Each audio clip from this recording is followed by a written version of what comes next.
15장 11절에서 32절 말씀을 중심으로 나의 죄는 무엇인가 라는 제목으로 말씀을 나눌 때 큰 은혜 되시기를 간절히 축원합니다. 오늘은 우리가 회개 예배로 드리는 날입니다.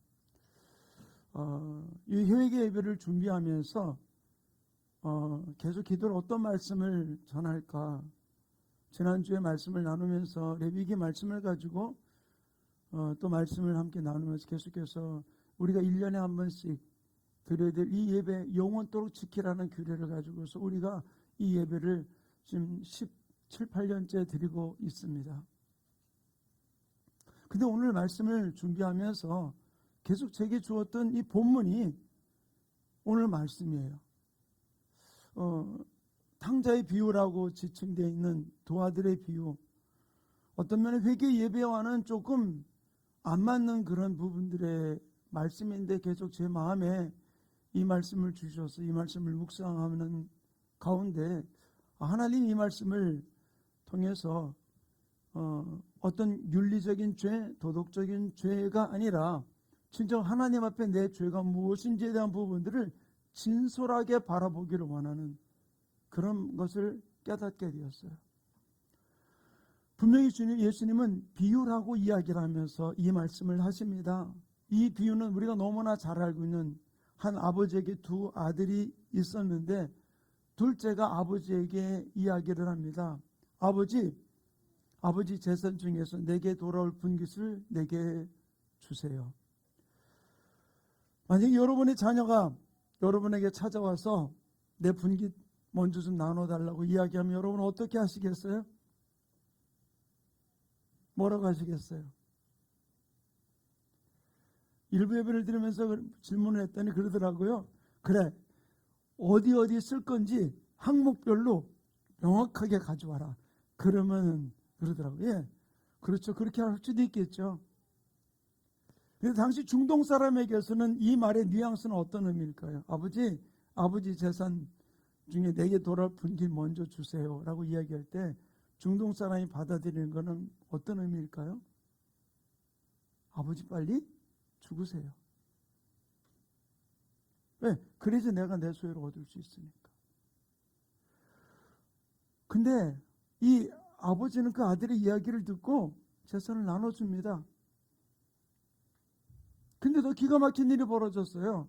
이 둘째가 아버지가 나눠준 재산, 아버지가 나눠줬지만 아직도 그 재산을 처리할 수 있는 그 뭐라 그럴까요? 그 처리권은, 그 재산을 팔을 수 있는 권한은, 처분권은 아직도 아버지에게 있는데 이 아들은 며칠이 못 돼서 그 재산을 다 팔아버립니다.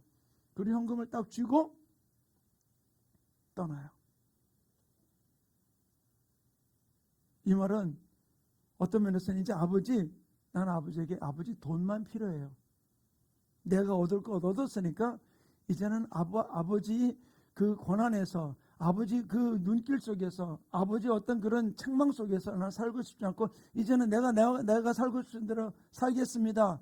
그러면서 그는 먼 길을 떠납니다. 그런 거기서 그 아버지 재산을 가지고 허랑방탕 막 쓰면서 즐기고 놀게 됩니다. 근데 이 이야기는 다른 의미가 아니에요. 나는 아버지에게 필요한 것은 아버지가 아니라 돈만 주면 돼요. 그리고 이제는 아버지 간섭을 받고 싶지 않아요. 나는 얻을 거 얻었으니까 나는 떠나겠습니다. 그리고 어서 허랑방탕하던 그가 이제 그 재산을 다 허비하고 난 후에 그 땅에 흉년이 들었어요. 먹을 게 없습니다. 그래서 그 사람들에게 찾아가니까 돼지를 치게 합니다. 유대인들에게 돼지는 저주받은 짐승이거든요. 부정한 짐승이에요. 근데 이거 유대인들이 이 이야기를 비유로 하고 있어요. 그냥 가장 수치스러운 이야기를 좀 하고 있는 겁니다. 근데 그 돼지를 치어요. 어쩔 수 없으니까. 근데 돼지가 먹는 주염 열매로 내 배를 채우고 했지만 어떻게 돼요? 채울 수가 없어요.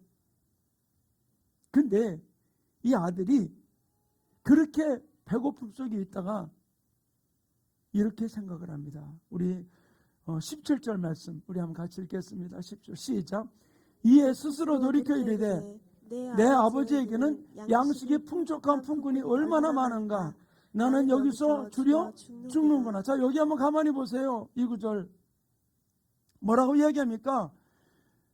그가 스스로 돌이켜 이르되 내 아버지에게는 양식이 풍족한 품꾼이 얼마나 많은가.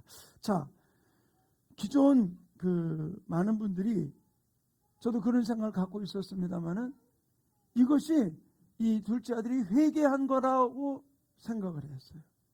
근데 회개한 이 아들의 모습이, 이 부분들이 회개한 자의 모습이 맞을까요?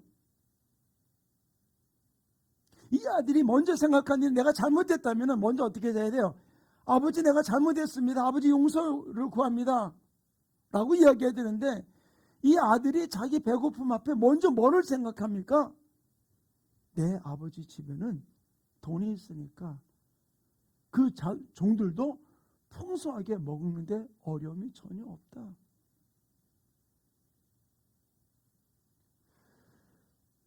돌이키면서 아버지 무엇을 생각합니까? 아버지 앞에 죄스럽다, 잘못했다가 아니라 뭐를 생각해요? 아버지 집에는 풍족하다. 아버지 집은 넉넉하다. 재산으로 인해서. 이 생각을 하게 되는 것이죠. 그러면서 이 아들이 하는 이야기가 바로 무엇입니까? 그 다음에 18절에 나오는 말씀 한번 읽어볼까요? 한번 읽겠습니다. 시작. 내가 일어나 아버지께 가서 이르기를 아버지, 내가 하늘과 아버지께 죄를 지었사오니. 그럼 뭐라고 합니까? 내가 아버지 앞에 가서 이 모든 일을 말하면서 이제는 내가 아버지 아들이라 일컬음을 받기 어렵습니다. 아버지 종의 하나로 나를 써주십시오. 무슨 말이에요? 내가 아빠한테 가서 이런 얘기했지. 그러면서 지금 연습하고 있는 거예요. 내가 말 주저거리지 말고 아버지 앞에 가서 내가 이렇게 했다고 이야기를 해야지. 연습을 하는 겁니다. 그런 아버지 앞에 돌아옵니다. 돌아왔는데 자 보세요. 20절 말씀 우리 한번 같이 읽겠습니다. 시작. 이에 일어나 아버지께로 돌아가니라. 아직도 거리가 먼데 아버지가 그를 보고 측은히 여겨 달려가 목을 안고 입을 맞추니. 저는 이 말씀을 보면서 느끼는 것 중에 하나가, 당시 중동 사회는 우리나라와 같이 가부장적인 사회예요. 아버지의 권한이 굉장히 센 가부장적인 사회입니다. 근데 이 가부장적인 문화를 갖고 있는 이유는 바로 무엇일까요? 가부장적인 문화를 갖고 있는 이유는 그 아버지를 통해 가지고서 가족 구성원이 온전히 이루어지기를 원하는 것이 바로 이 가부장 제도인 거예요. 그래서 아버지 말 한마디로 길거리 있는 거지에게 너 오늘 내 아들이야 라고 이야기하면은 그 아들이 되는 거예요. 근데 자기와 피를 나눈 자식이라도 너는 내 자식 아니야 라고 이야기하면 그 순간에 그는 아무것도, 모든 권한이 다 빼앗기는 모습이 될 수밖에 없다는 것이죠. 여러분이 배너라는 영화 보셨죠? 그때 자기가 건진받게 된 그 종이었죠. 죄인이, 그 종도 아니고 죄인이에요. 죄수, 노졌던. 그를 뭐라고 합니까? 너는 오늘부터 내 아들이다. 그리고 그에게 반지를 끼워주죠. 어느 누구도 거기에 대해서 항변하지 못합니다. 그 중간에 아들이 된 거죠.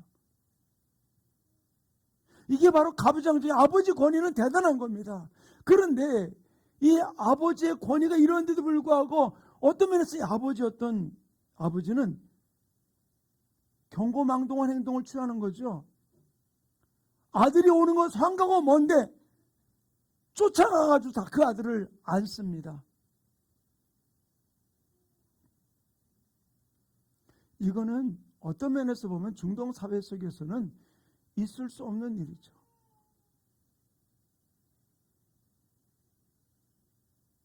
사랑하는 성도님, 우리가 이 땅을 살아가면서 하나님 우리에 대한 모습은 어떤 모습일까요?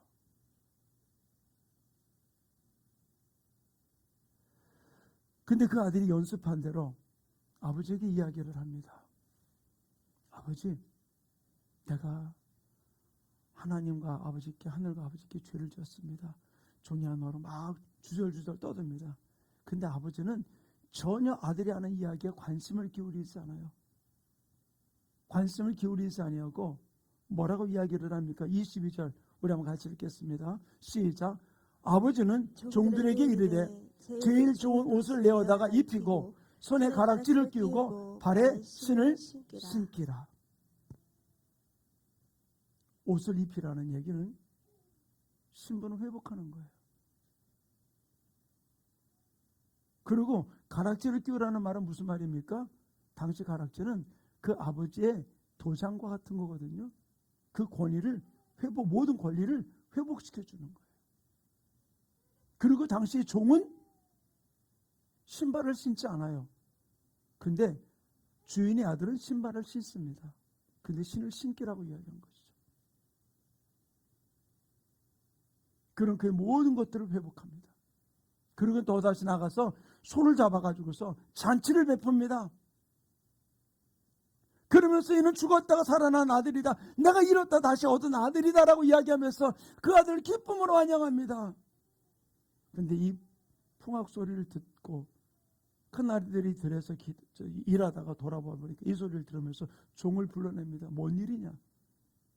자초정을 쭉 얘기합니다. 근데 이 아들이 어떻게 합니까? 그 이야기를 듣고 28절 우리 한번 같이 읽어볼까요? 시작. 그가 놓아여 들어가고자 하지 아니하거늘 아버지가 나와 권한대. 자, 저는 하나님이 이 비유를 통해서 우리 가르치는 건 무엇일까? 지금 아들이 상고가 먼데도 쫓아나가서 그들을 껴안았었어. 근데 큰아들이 지금 아버지의 권위를 무시하는 거잖아요. 내 아들이다 하라고 얘기했으니까 아들이 되는 거 아니에요? 그런데 그 아들로 인정한 그 부분 앞에 화가 나가지고서 집에도 들어가지 않고 뻗칩니다. 근데 아버지가 쫓아나와서 아들을 설득하기 시작해요. 아들아, 내가 잃었다가 죽었다가 다시 얻은 아들이야. 나와 함께 즐거워하자. 나와 함께 기뻐하자. 라고 하면서 그 아들을 설득하기 시작합니다. 어떤 면에서 아버지의 권위가 완전히 땅바닥에 떨어지는 모습이에요. 아들이 아버지를 올바로 인정했다면 그냥 받아들일 텐데 전혀 받아들이지 않잖아요. 그리고 아버지는 설득을 합니다. 그리고는 이 아들이 아버지 앞에 대들며 이야기합니다. 자, 우리 29절 말씀 같이 읽어보겠습니다. 시작. 아버지께 대답하여 이르되 내가 여러 해 아버지를 섬겨 명을 어김이 없거늘 내게는 염소 새끼라도 주어 나와 내 벗으로 즐기게 하신 일이 없더니. 자, 질문을 좀 하나 드릴게요. 둘째 아들이 아버지를 떠난 이유가 바로 무엇입니까?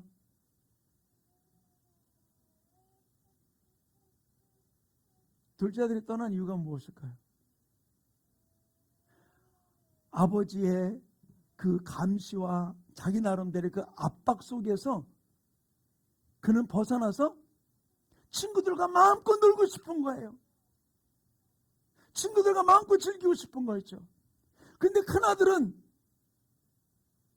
어디에 관심이 있었어요? 아버지의 마음은 아는 게 아니에요. 뭘 관심이 있습니까? 아버지, 내 친구들하고 염소 새끼 한 마리라도 줘가지고서 친구들하고 즐기라고 준 적이 있습니까? 아버지의 마음은 전혀 관심이 없어요. 어디에? 내가 친구들과 놀고 싶었는데 한 번도 아버지는 풀어주지 않았잖아요.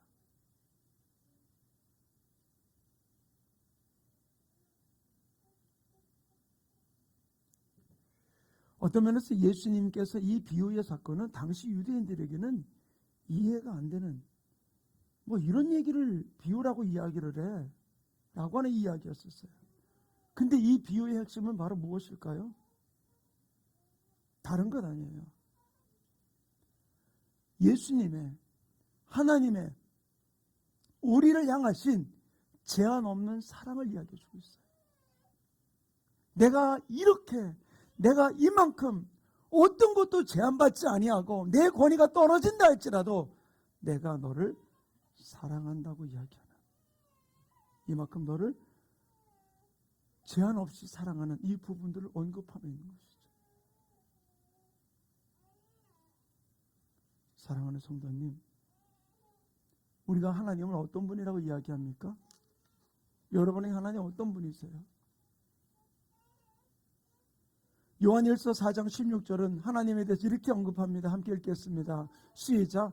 하나님이 우리를 사랑하시는 사랑을 우리가 알고 믿었노니 하나님은 사랑이시라. 사랑 안에 거하는 자는 하나님 안에 거하고 하나님도 그의 안에 거하시느니라. 하나님은 누구라고요? 사랑이시라. 그럼 마찬가지로 예수님도 사랑이시라는 것이죠. 예수님은 누구십니까? 바로 제한 없는 사랑으로 우리를 죄악에서 건져주시기 위해서 아버지의 명령 따라 십자가를 지시고 물과 피를 다 쏟으시면서 나를 사랑하신 분, 나를 죄에서 건져주신 분.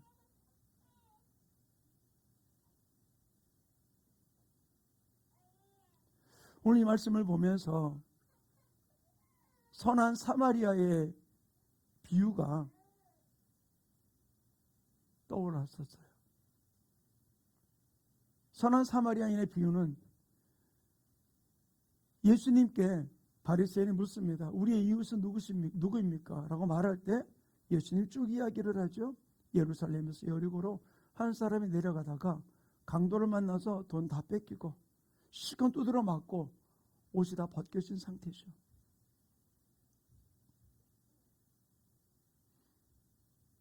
여기서 저는 이 말씀을 보면서 바로 이 선한 사마리아인의 비유는 다른 것도 있지만 바로 우리 진정한 이웃은 바로 누구인지 부분도 있지만 옷 벗겨진 부분들을 생각하게 만들었어요. 당시 사회 속에서 옷은 바로 무엇을 의미합니까? 옷을 보고 그 사람이 신분이 어떤 신분인지 또 어떤 지파, 어떤 종족인지 그분의 지위가 어떤지를 알 수 있는 게 그 사람이 입은 옷이었었어요. 그런데 지금 이 사람이 강도를 만나고 돈 다 뺏기고 옷까지 벗겨졌어요. 옷이 벗겨졌으니까 그 사람의 신분이, 그 사람의 인종이, 그 사람의 종교가, 그 사람의 계급이 무엇인지를 전혀 알 수 없는 것이죠.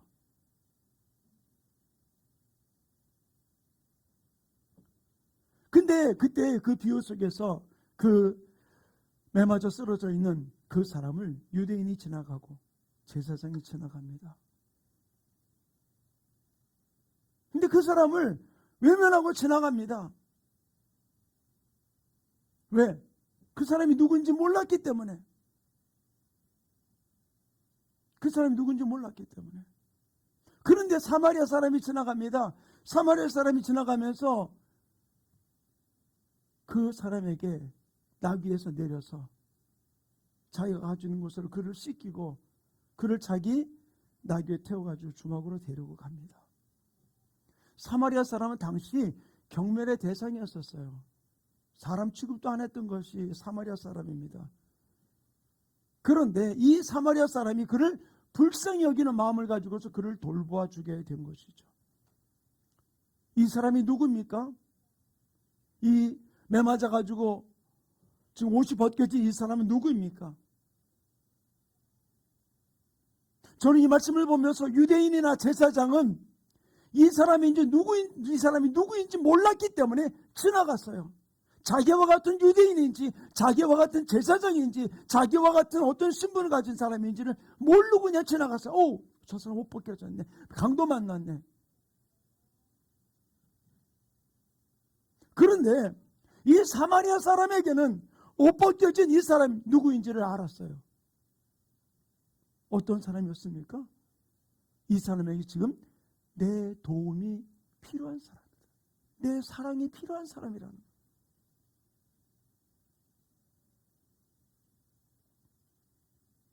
사랑하는 성도님, 유대인과 제사장은 이 사람이 옷이 벗겨졌기 때문에 그 사람의 신분이나 지위나 그 모든 것들을 알 수 없기 때문에 지나간 거고, 이 사마리아 사람은 그 사람이 옷이 벗겨졌기 때문에 내가 도와줘야 될 이웃이라고, 내 사랑을 베풀어줄 사람이라고 보았기 때문에 그를 섬기며 그에게 도움을 줬던 것이죠.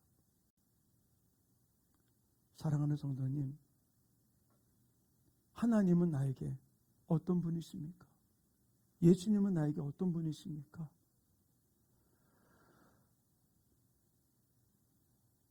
이번 주 수요일 날 제가 설교를 하면서 나에게 하나님은 어떤 분입니까? 라는 제목으로 말씀을 나눴어요. 여러분들에게 제가 5분 설교를 다 보내드렸습니다. 다 보셨죠? 근데 조회 숫자는 많지 않더라고요.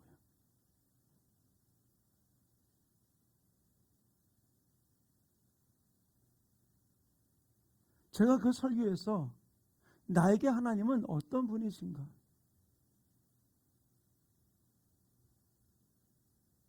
예, 우리가 알고 있는 하나님은 사랑의 하나님, 자비의 하나님, 용서의 하나님이라고 말할 수 있어요. 그런데 하나님은 나에게 어떤 분이십니까?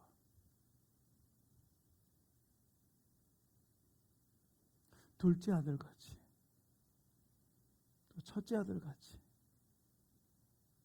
나에게 내 필요만 채워주는, 돈만 해결되면은, 또는 내가 이 땅에서 얻고 싶은 것을 주기만 하면은, 그것만 얻으면 그 필요를 채워주는 존재로만 내가 알고 있는가?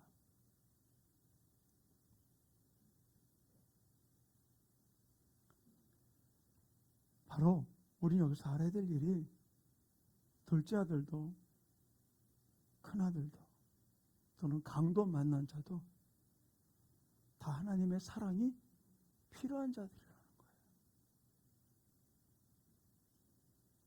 저는 오늘 회개 예배를 준비하면서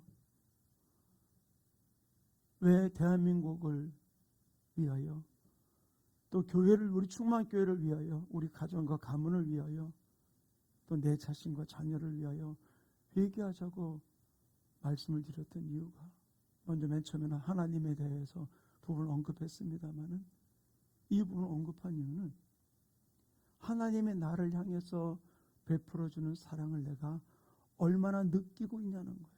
그 사랑에 나는 어떻게 반응하고 있었는가? 내가 둘째 아들같이, 큰 아들같이, 또는 유대인과 제사장같이 내가 반응하고 있지는 않았는가?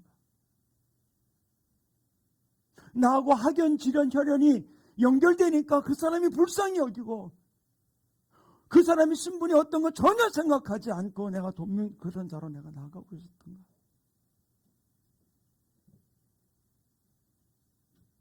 사랑하는 충만교회 성도님, 저는 우리 대한민국이 하나님의 제한 없는 사랑으로 우리를 돌봐주시고 이끌어 주심에도 불구하고 그 사랑을 깨닫지 못하는, 또 우리 충만교회가 하나님의 제한 없는 사랑으로 우리를 공급해 주심에 우리는 어떤 모습으로 반응하고 있는지, 우리 가정, 우리 개인, 우리 자녀들,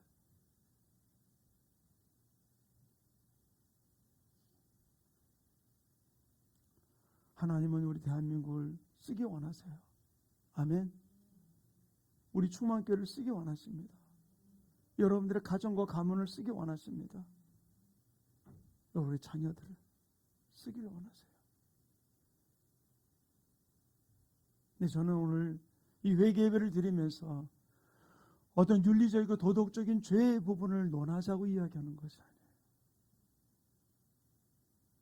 하나님이 나를 향해서 제한 없는 사랑으로 사랑해 주심에도 불구하고 그 사랑을 우리가 받아들이지 못하는 죄, 그 사랑을 나를 통해서 흘려보내기를 원하건만 나는 옷 벗기운 자의 그 신분과 지위를 모르기 때문에 외면하는, 나하고 관계없으니까.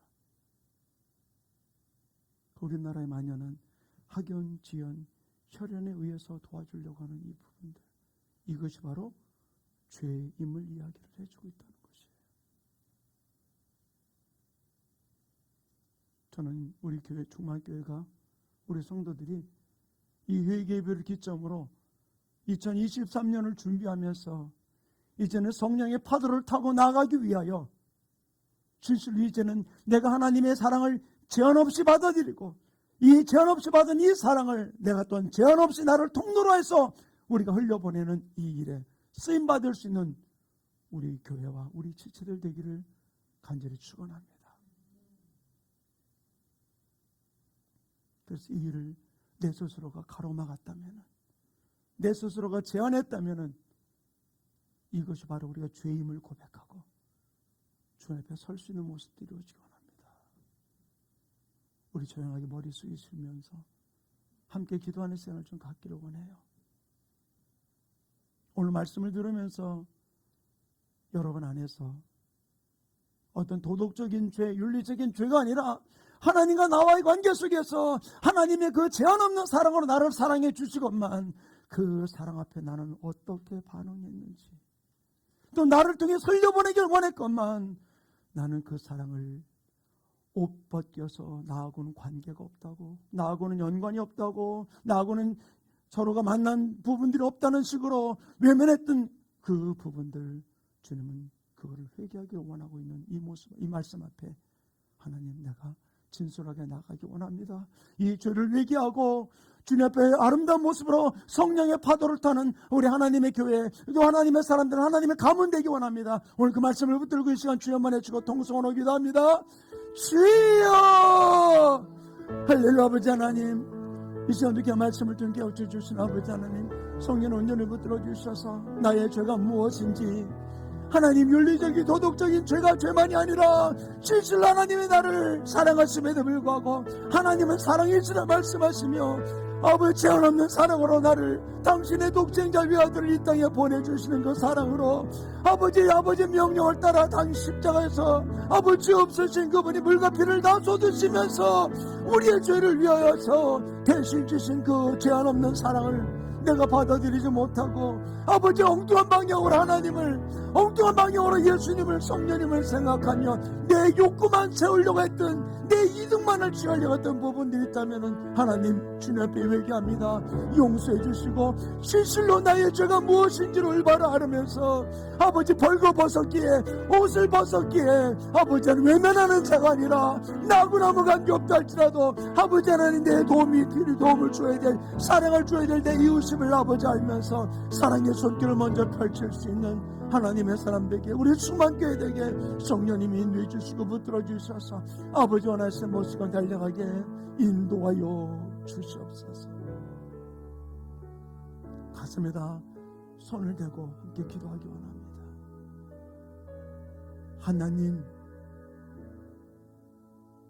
아버지, 내 마음이 하나님의 제한 없는 그 사랑을, 예수님이 십자가에서 물과 피를 다 쏟기까지 제한 없는 그 구속의 사랑을 내가 왜곡시킨 일이 있다면 용서하여 주시옵소서.